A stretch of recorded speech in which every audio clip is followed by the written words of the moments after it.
Hello and welcome to this video on the price mechanism. In this video, we're going to look at the three functions of the price mechanism: rationing, signaling, and providing an incentive. So the price mechanism is how we allocate resources in markets. And a market is a place or a platform where buyers and sellers meet to exchange. Prices are established and resources are allocated.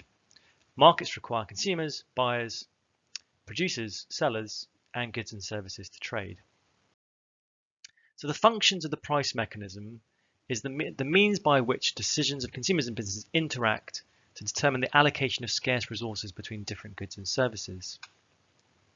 Changes in a condition of supply or demand send the market price of a good up or down and affect the allocation. The price change acts as a signal to consumers and producers to change the quantity bought and sold, and hence the resource allocation. This is the price mechanism or price system. So there are three functions of the price mechanism. The first one is a signaling function. If prices are rising because of stronger demand from consumers, this sends a signal to suppliers to expand output if they can. Obviously, the ability to expand output or contract production depends on the price elasticity of supply, how responsive supply is to changes in price. But higher market prices act to tell suppliers to raise output because the supplier stands to make a higher profit.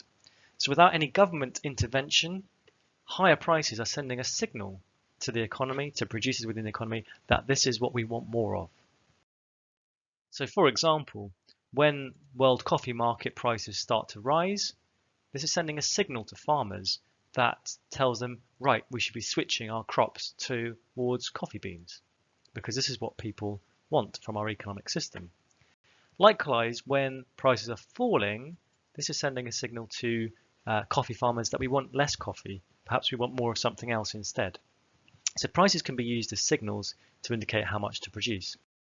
It's a similar idea with power prices. When power prices are rising, this is sending a signal to firms that we should expand production, we should create more power stations, and so on. If power prices are falling, then this is maybe a signal that we're becoming more efficient in terms of our energy consumption, and we don't need as many new coal or gas-fired power stations. The second function of the price mechanism is the rationing function. Prices serve to ration scarce resources when demand in a market outstrips supply. I'm sure we'd all like a Ferrari, but because they're allocated through the price, only those who can afford the price actually receive the resources. So they're rationed, they're allocated through the price mechanism. When there is a shortage of product in the market, the price will rise and deter some consumers from purchasing the product to ensure that products are still allocated. Some consumers who lack the effective demand, the purchasing power to buy things, will be priced out of the market, so ultimately we will get the same number of buyers and sellers. A good example here might be a toll road. Those people who are prepared to pay the toll can continue on their journey and so are allocated that resource. A similar idea might be an auction. Those who are prepared to pay the highest price win the auction, and so the resource is allocated. The third function of the price mechanism is that it provides an incentive. When prices are high, this attracts producers to the market because it can enable higher profits to be earned. New entrants will enter the market, providing innovation, competition, increased capacity. An example would be the smartphone market, for example. As prices rise, there's an incentive for other businesses to release their own smartphones, and so this creates competition, innovation, and is a good for consumers and society.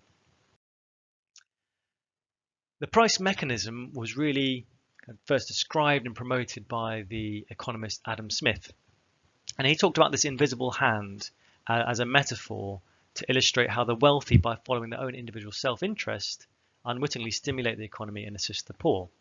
So a shoemaker who responds to higher prices for shoes by making more shoes is doing that out of their own self-interest, but at the same time they're also solving the problem, or catering for the extra demand that there clearly has been for shoes.